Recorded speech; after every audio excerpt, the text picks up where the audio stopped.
Beno, bideo honetan jarretuko dugu polidroak aztertzen. Kasu honetan piramideak. Zer dira piramideak? Piramideak polidroak dira eta oinarrian poligono bat daukate. Hau da, oinarri bakar bat daukagu eta oinarri hori izan daiteke edozein poligonoa. Triangiloa, karratua, erronboa, trapezioa, pentagonoa, hexagonoa, oktogonoa eta bat. Eta aldeko aurpegiak edo alboko aurpegiak izango dira beti triangiloak eta piramidean erpinean elkartzen dira. Alboko aurpegiak beti dira triangiloak, normalian isoseleak eta piramiden erpinean elkartzen dira. Puntu hau da piramiden erpina eta kasu honetan beti triangeloak dira.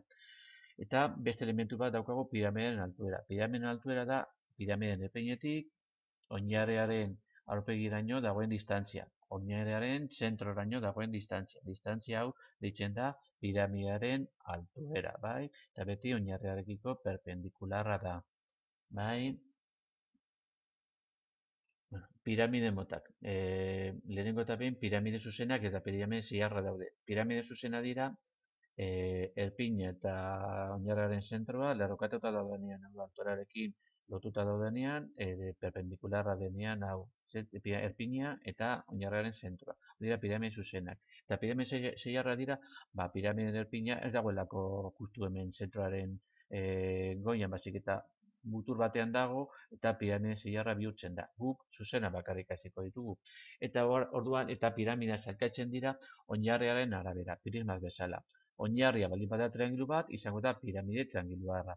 Oinarria baldin bada lau angelu bat, laukia, karratua, lauki zuzena, trapezioa, izango da piramide lau angeluarra. Oinarria pentagono baldin bada piramide pentagonala eta oinarria hexagona baldin bada piramide hexagonala eta bar.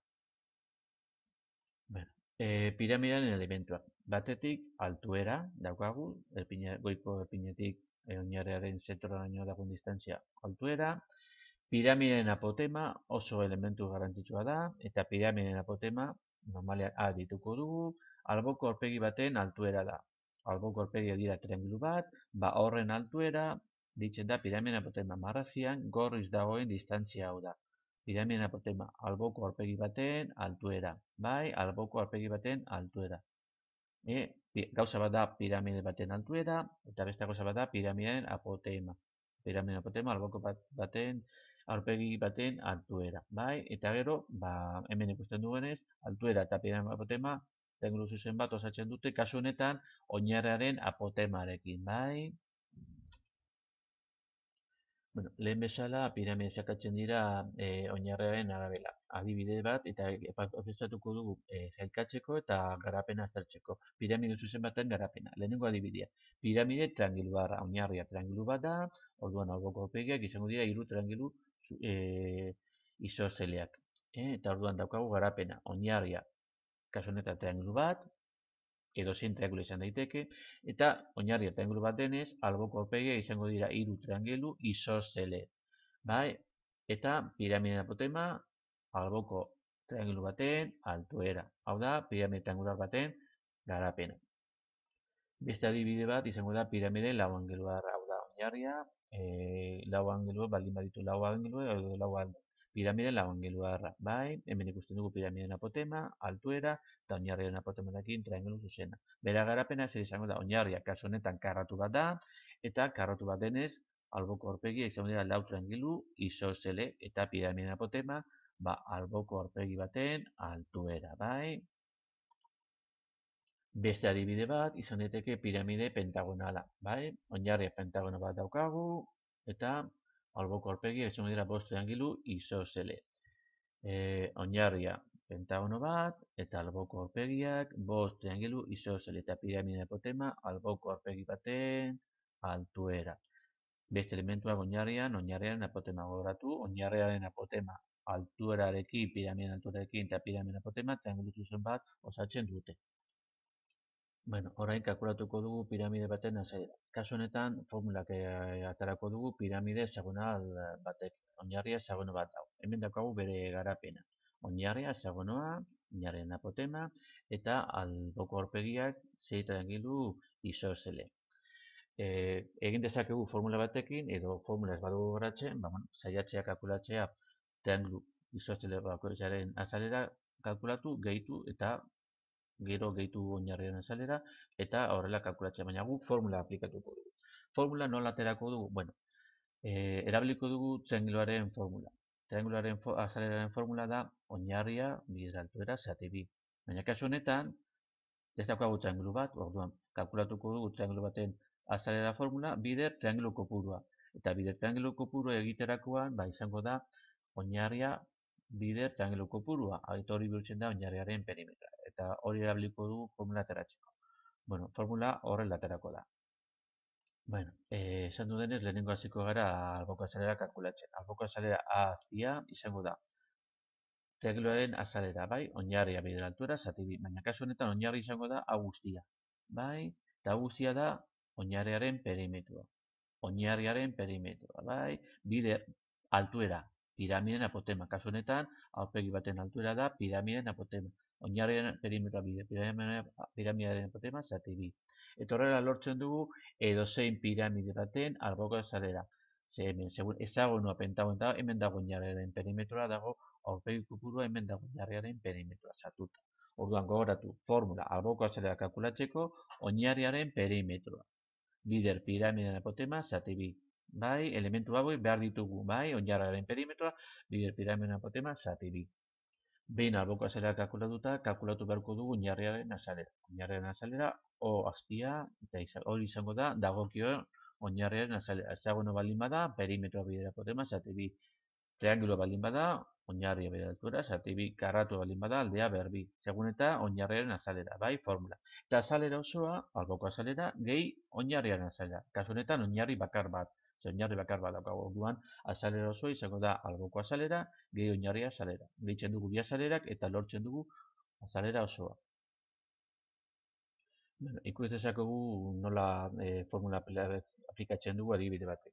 Adibidea. Egipton, Keops piramida daukagu.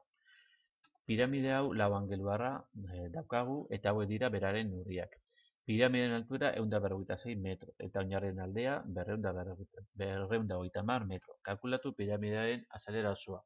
Daukagu piramide lau angeluar bat, oinarria karratu bat duena, karratu honen aldea 250 metro nutzen du, eta piramideen altuera goratu erpinetik oinarraren zentroraino dagoen distantzia 156 metro eta kalkulatu behar dugu azalera osoa, bai? Gogoratu ikusitako formula. Alboko azalera kalkulatzeko formula da alboko azalera da oinarriaren perimetroa bider piramideen apotema zati bi. Hau da, piramideen apotema kalkulatu behar dugu, ze problemak ez du ematen. Gogoratu piramideen apotema da alboko aurpegi baten altuera. Hau da, A deituko dugu piramideen apotemari. Bai, eta A kalkulatuko dugu. Nola kalkulatuko dugu? Beti daturen bat falta baldin bada Pitagoras erabili behar da. Hau da, aurkitu behar dugu triangelu zuzen bat. Kasu honetan altuera ematen digutenez, altuerarekin altuera, piramideen apotema eta oinarriaren apotema edo kasu honetan aldearen erdia, lortzen du hemen urdinez dagoena triangelu zuzen bat. Bai, A da hipotenusa, piramide apotema da hipotenusa, kateto bat da altuera 156 eta beste katetoa da oinarriaren apotemarekin, kasu honetan aldearen erdia, 250 zati bi, 115 metro. Pitagoras erabiliko dugu, piramide apotema kalkulatzeko. Hau da, piramide apotema da hipotenusa, A berbi, berdin, kateto bat 156 berbi, gehi beste katetoa 115 berbi. Orain karratuak egiten ditugu, A berbi izango da, 156 berbi, 21.216, gehi 115 berbi, 13.225, batuk eta egiten dugu, A berbi berdin, 34.551, eta karratuak kentzen dugu beste aldean, errokarratuak jartzen. A izango da, 34.551 errokarratua, kalkulagailuarekin egiten dugu eta bi zenbaki martarrekin biribilduta, A izango da, 185,85 metro. Hau da, piramideen apotema. Eta hau erabiliko dugu alboko azalera kalkulatzeko. Gogoratu, alboko azaleraren formula kalkulatzeko, A azpia berdin oinarriaren perimetro. Bider, piramideen apotema dena zati bi. Orduan gure kasuan, alboko azalera izango da berdin oinarriaren perimetroa. Karratu bat denez, lau alde bider alde bat 250. Lau bider 250. Hau da, oinarriaren perimetro. Bider apotema 185,85. Dena zati bi. Berdin, biderketa hau egiten ditugu, 170.000 zati bi, erantzuna berdin 85.491 metro karratu. Hau da, piramidaren alboko azalera. Orain, azalera osoa kalkulatuko dugu, honi gehituta karratuaren azalera.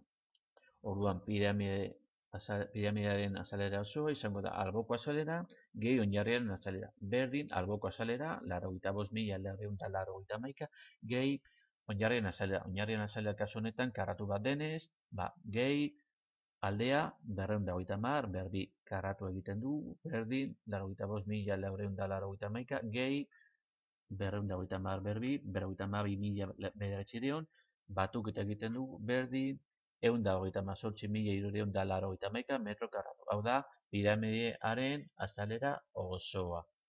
Eta problema bukatu dugu, bai, gorratu alboko azaleren formula kalkulatzeko, formula hau, piramideen apotema kalkulatu beharko dugu ez badigute ematen, beti kalkulatzeko Pitagorasekin, altuera eta oinarriaren apotemarekin egiten dugu eta zuzena, kalkulatzen dugu Pitagorasekin piramideen apotema, eta horrekin ja, bi formula aplikatzen ditugu alboko azalerarena, eta azalera osoa, alboko azalera gehi, oinarriaren azalera. Agur.